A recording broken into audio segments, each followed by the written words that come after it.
Okay, gentlemen.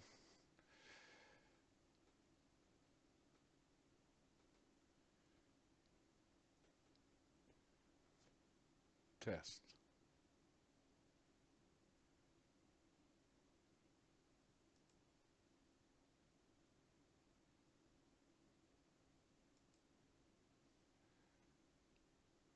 Test.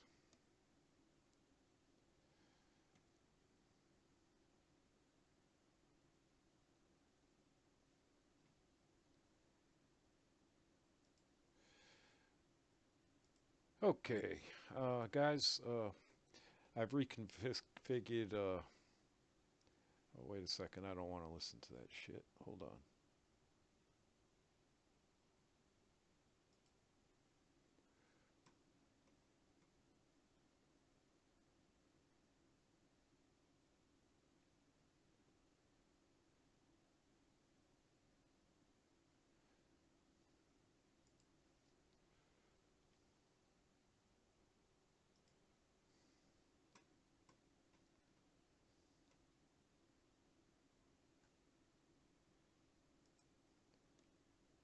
There we go. All right, gentlemen. I've reconfigured my broadcasting software, so now I've fixed the problem where you couldn't see my full screen. All you were getting was the left screen on iRacing, which wasn't extremely informative. All it was showing was the window net and the driver's side window. And you could not see MoTech. And we fixed both of these problems where you can see exactly what I'm doing now when I go in the garage and when I look at MoTech.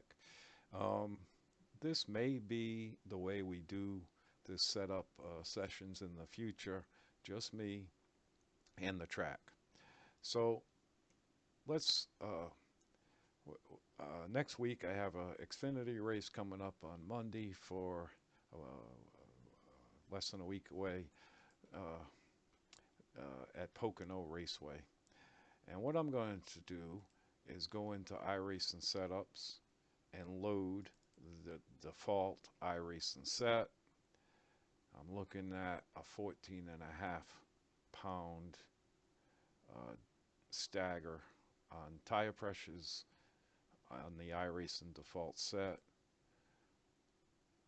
I'm looking at a very high cross weight, negative preload, which is actually a pretty good amount, size 3, or the symmetry for the front anti-roll bar is at 3, and it's a pretty stiff bar.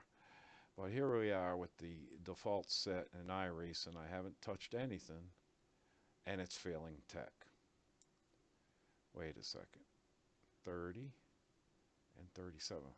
What just happened? I don't know. Let me try this again. iRacing setups. Pocono Oval.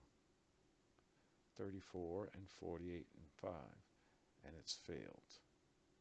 What's going on with that?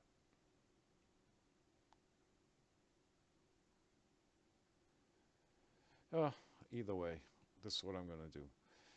I'm going to take the iRacing default setup and I'm going to save it. Now, my setup folder I've actually created outside of the game, and I went into my documents folder, into my setups for each vehicle, and I actually created a folder for each track. When I go into my Pocono folder, you're going to see I have setups already.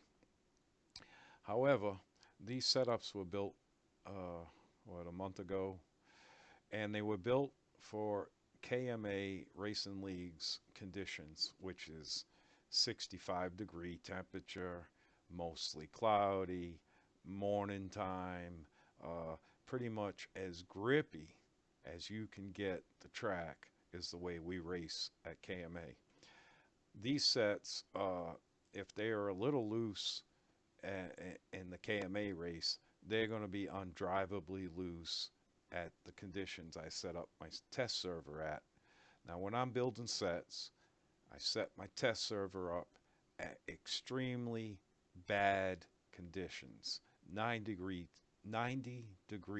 track temperature, 35% or humidity. I leave the wind at 0. Um, it would play a factor on race day, but for building the setup, it's just going to slow things down, making me loose on one end and tight on the other. Let's not have it. But I do also go to my track state. Um, After I adjusted the weather, I go to my track state. I put 100% rubber. This is going to make the track in the worst possible condition as I can. If I build a set that's stable on these conditions, when I go to the B Open at whatever they have for a temperature and conditions, it's going to feel grippier, it's going to be faster, it's going to be nice. If I go to KMA where it's 65 degrees, it's going to feel extremely grippy and fast. And um, again, anything you build at 90 degrees is going to work at a lesser temperature or better track state. Um, the other way around, it does not always work. So anyways, I take this Pocono set from iRacing, and I am going to save it in my Pocono favor folder as Pocono default. Just a second while I type.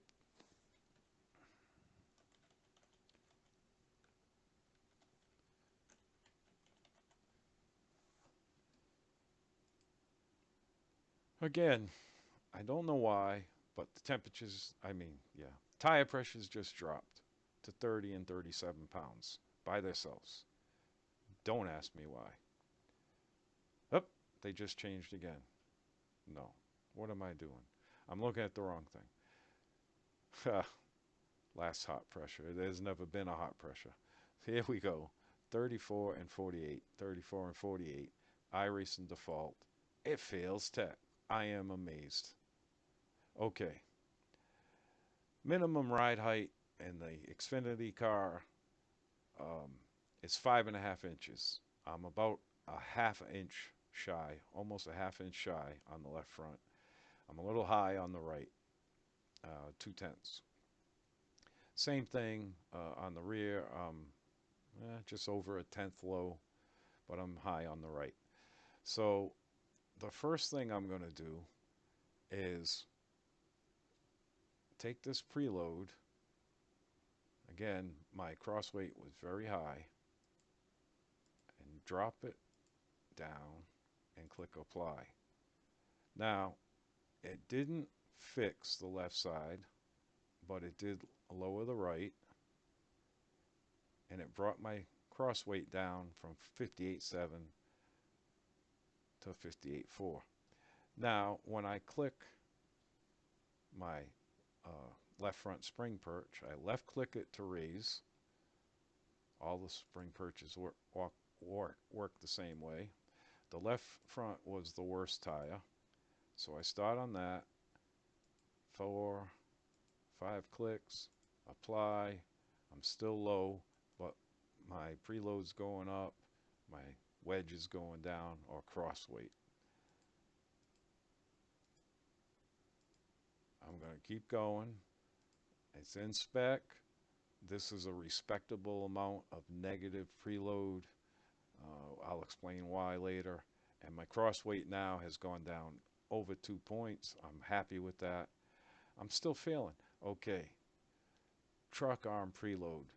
This thing, the easiest way when you're building a setup is just bring that to zero. It's at minus 35, which you'll never get exactly zero, but oh wow, that's really close. Okay, just anyways, it doesn't matter if I left it there or there. It does make a difference in the car, um, but for now, we're just going to bring that to zero. So we're at minimum height on the left front, but we're still high on the right front. I want to show you one thing. If I, both of the right side is high. If I take and right click on both of them, right, boom, boom, I'm bringing it down, boom, boom, 3 clicks. What has happened to my preload? It shot way up to a negative 182. I like them high, but for the purpose of this, I'm going to lower it back down. And what it did, when I lowered it back down, it lowered the cross weight and raised the left side of the car. This is all because of that tension on the anti-roll bar. And when you adjust this, you're actually taking one of the arms and adjusting it in or out, and it adjusts the tension or how much of the weight on the right side it's going to take and transfer to the left side and press down. So what we did was release some of that tension, negative, and it brought the left side of the car up. Now, seeing we're on that, let's talk about that bar. Uh, the greater this number negative, the greater negative this number is, the more it takes the weight from the right side and presses it, transfers it over to the left side and presses down the left. So this negative number is a good thing. It actually helps when you're going through a left turn and the left side of the car wants to pick up. It's actually helping to resist it, as is the bar to begin with. Um, so that's okay.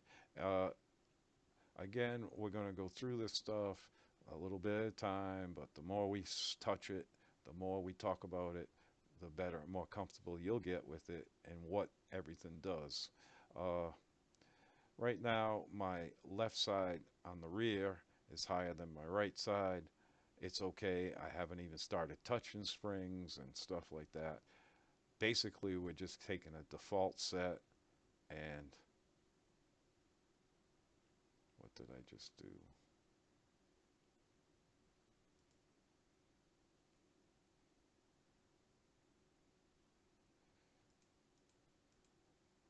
Default set, bringing it into spec. This is the iRacing default still, but I made it pass inspection. It wasn't hard to do. Let's go out and see what it does on the track.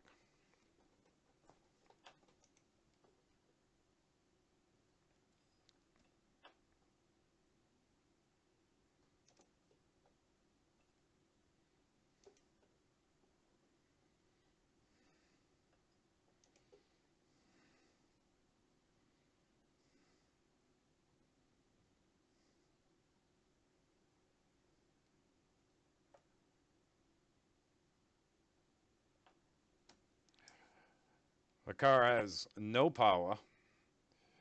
It's geared way too high. Oh,